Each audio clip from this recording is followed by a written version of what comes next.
Viewers আসসালামু আলাইকুম। আপনারা কেমন আছেন? আশা করি আলহামদুলিল্লাহ সকলেই ভালো আছেন। কাছে দূরে দূর দূরান্ত যে যেখান থেকে এই মুহূর্তে আমার ভিডিওটি দেখছেন সকলকে জানাই আন্তরিক শুভেচ্ছা। ভিউয়ার্স আপনারা সকলেই জানেন যে আমি কম্পিউটারের শর্ট ট্রিক্স ভিডিও এর পাশাপাশি আইবাস সম্পর্কিত ভিডিওগুলো প্রতি শুক্রবার সন্ধ্যা ৭টা থেকে ৯টার মধ্যে আমার চ্যানেলে আপলোড করে থাকি। তো আপনারা যদি প্রয়োজন মনে করেন তাহলে আই বাটন থেকে অথবা ডেসক্রিপশন বক্স থেকে ভিডিওগুলি দেখে নিতে পারেন। তো ভিউয়ার্স আজকে যে ট্রিক্স ভিডিওটি নিয়ে কথা বলবো সেটি হচ্ছে adobe photoshop 7.0 যে সফটওয়্যারটা রয়েছে ফটোশপ। তো এইটা ব্যবহার করে আপনি একটা সিগনেচারকে যেই সিগনেচারটা দেখা আছে যে ভার্চুয়াল সিগনেচার, তো এই সিগনেচারটা দেখা আছে যে সাধারণত জেপিইজি মোডে থাকে। তো এইটাকে দেখা আছে যে কিভাবে খুব সহজেই পিএনজি মোডে কনভার্ট করে যে কোনো জায়গায় একটা ভার্চুয়াল সিগনেচার ব্যবহার করা যায়। তো সেই বিষয়টাই আমি আজকে দেখাবো।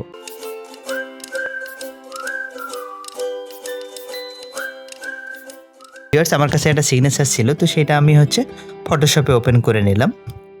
তো ওপেন করে নেয়ার পরে আমি ক্রপ করে নেব। এটা সাইজ অনেক বড় রয়েছে, তো আমি ক্রপ করে নেব। তো যেহেতু আমার কোনো সাইজ রিকমেন্ড করা নাই, তো আমি যে কোনো সাইজেই দেখা আছে যে ইচ্ছা মতো ক্রপ করে নিলাম। ক্রপ করে নেয়ার পর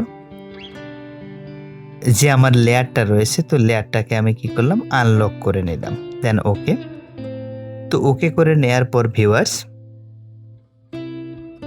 আপনি চাইলে এই সিগনেচারটাকে কন্ট্রোল বাটন প্রেস করে প্লাস মাইনাস করলেই দেখা যাচ্ছে ছোট বড় হবে। তো আমি এখন কি করলাম কন্ট্রোল এম চাপলাম। কন্ট্রোল এম চেপে দেখা আছে যে এই সিগনেচারটাকে দেখা আছে যে আরও একটু ব্ল্যাক করে নিলাম। অর্থাৎ যে সিগনেচারের সাইডে যে সাদা অংশগুলো ছিল সেগুলো ব্ল্যাক হয়ে গেল। দেন ওকে। তো ওকে করে নেওয়ার পর আমি কন্ট্রোল এল চাপলাম। এল চেপে দেখা আছে লেভেলটাকে আমি একটু অ্যাডজাস্ট করে নেব। তো আপনারা দেখা আছে যে আপনারা প্রয়োজন অনুযায়ী যেভাবে মনে হবে আপনার অ্যাডজাস্ট হয়েছে, তো সেভাবে আপনারা অ্যাডজাস্ট করে নেবেন। তো আমি এটা দেখা আছে যে অ্যাডজাস্ট করে নিলাম। দেন ওকে। তো ওকে করে নেয়ার পর ভিউয়ার্স একটু আমার লেয়ার প্যানেলের এখানে দেখেন যে create new fill or adjustment layer. তো এখানে ক্লিক করলাম। ক্লিক করার পর সলিড কালার। তো আমি একটা সলিড কালার নেব। দেন ওকে। তো নিয়ে নিলাম ভিউয়ার্স। নিয়ে নেওয়ার পরে তো নিচে যে আমার লেয়ারটাকে রয়েছে যেখানে আমার সিগনেচারটা রয়েছে, তো সেটাকে উপরে উঠিয়ে দিলাম। উঠিয়ে দেওয়ার পরে যে ব্যাকগ্রাউন্ডটা আমার রয়েছে তো সেটা তো নিচে থাকলো। তো ভিউয়ার্স এখন এখান থেকে দেখেন বাম পাশে আমি এখানে ব্যাকগ্রাউন্ড টুলে যাব। তো এখানে দেখা আছে ইরেজ টুলের নিচেই হচ্ছে ব্যাকগ্রাউন্ড ইরেজার টুল। তো এটাতে আমি ক্লিক করলাম। তো ক্লিক করার পরে দেখেন কিছু অপশন রয়েছে। এখানে ব্রাশ রয়েছে। ব্রাশের সাইজটা আপনি কম বেশি করে নিতে পারবেন এখান থেকে। তার পাশে রয়েছে লিমিটস। লিমিটসের মধ্যে ৩টা অপশন রয়েছে।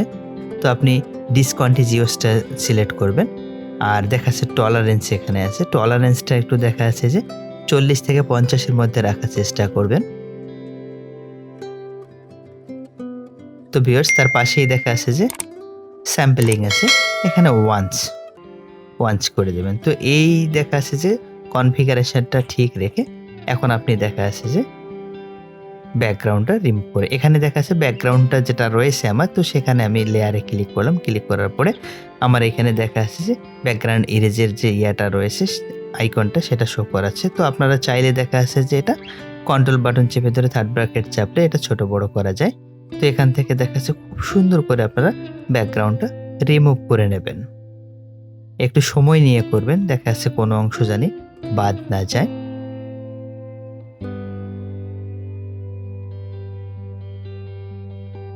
তো আমি করে দিচ্ছি ভিউয়ার্স। আপনি যখন করবেন এটা সময় নিয়ে দেখা যাচ্ছে যে কোনো অংশ যেন বাদ না যায়, ভালো করে ইরেজ করে নেবেন। তো ভিউয়ার্স একটু খেয়াল করবেন যে সাদা সাদা কিছু অংশ আমি এখনো দেখতে পাচ্ছি যেটা দেখা যাচ্ছে যে রিমুভ হচ্ছে না। তো সেই ক্ষেত্রে আমি আবারও কন্ট্রোল এম চাপলাম। কন্ট্রোল এম চেপে একটু দেখা যাচ্ছে যে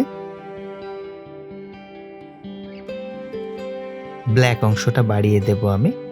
দেখেন ভিউয়ার্স বাড়িয়ে দেওয়াতে আমার যে সাদা সাদা অংশটা ছিল তো এটা চলে গেছে।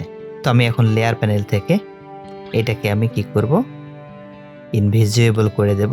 ইনভিজিবল করে দিয়ে ভিউয়ার্স আমি এই ইমেজটাকে এখন সেভ করব। তো ফাইল থেকে সেভ অ্যাজ থেকে তো এখানে দেখাচ্ছে পিএনজি মোডে আমি ছবিটা সেভ করব।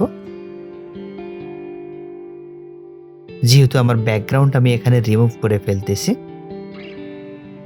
দেন ডেস্কটপ, দেন ওকে। তো ভিউয়ার্স, আপনাদেরকে একটু ওপেন করে দেখাই আমি। দেখেন ভিউয়ার্স, আমার যে ছবিটা ছিল, তো এই ছবিটা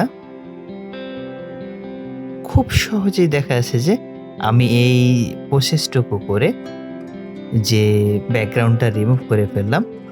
আর রিমুভ করাতে এই ছবিটা আমি যে কোনোখানে দেখা যাচ্ছে ভার্চুয়াল সিগনেচার হিসেবে খুব সহজেই ব্যবহার করতে পারবো। তো ভিউয়ার্স, আমি যেভাবে দেখা যাচ্ছে যে আপনি ইউটিউবে ঢুকলে আসলে দেখা যাচ্ছে যে এই ব্যাকগ্রাউন্ডটা রিমুভ করার জন্য বা এই সিগনেচারটাকে পিএনজি করার জন্য অনেক প্রসেস দেখতে পারবেন বা অনেক প্রসেস সম্পর্কিত ভিডিও আপনাদের সামনে চলে আসবে। তো আপনারা দেখা যাচ্ছে যে সেটাও ফলো করতে পারেন। তো আমি যেভাবে করি বা যেভাবে আমি দেখা যাচ্ছে ব্যাকগ্রাউন্ডটা রিমুভ করে আপনাদেরকে সেই বিষয়টা দেখালাম। তো ভিউয়ার্স, আশা করি আপনারা বুঝতে পেরেছেন। তো এতক্ষণ ধৈর্য সহকারে আমার ভিডিওটি দেখার জন্য আপনাদেরকে অসংখ্য ধন্যবাদ। ভিউয়ার্স, আপনি যদি আমার চ্যানেলে নতুন হয়ে থাকেন তাহলে লাইক, কমেন্ট, শেয়ার এবং সাবস্ক্রাইব করে আমাকে সহায়তা করবেন। আর যদি সাবস্ক্রাইব করে থাকেন তাহলে অসংখ্য ধন্যবাদ ভিউয়ার্স। এছাড়াও আমাদের একটা ফেসবুক পেজ রয়েছে, তো সেটাতে ফলো করে আপনারা সবসময় আমাদের সাথেই থাকুন। ভিউয়ার্স, আবারও কথা হবে নতুন কোনো টপিকের উপরে, নতুন কোনো ভিডিও নিয়ে। ভালো থাকবেন, সুস্থ থাকবেন। আসসালামু আলাইকুম।